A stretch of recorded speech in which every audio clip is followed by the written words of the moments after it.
Welcome to Let Me Fix This. Enjoy the video. Hello everyone. In this video, I will show you how to safely remove the radio from your Nissan Versa. Before we begin, always disconnect the negative battery terminal to prevent any electrical issues.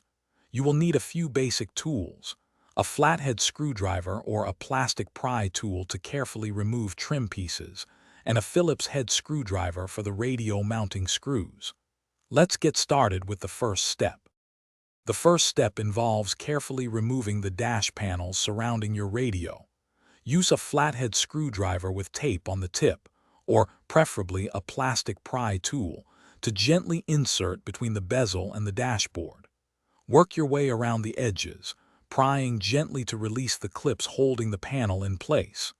Take your time to avoid damaging the plastic trim pieces.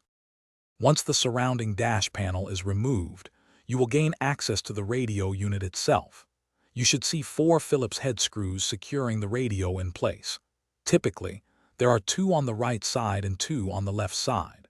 Use your Phillips head screwdriver to remove these screws, being careful not to drop them into the dash.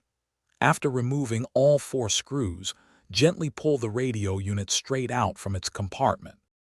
With the radio unit pulled forward, you will see several wiring harnesses and the antenna cable connected to its back. Each electrical connector has a small release tab. Press this tab and gently pull the harness straight out. Do the same for all connectors.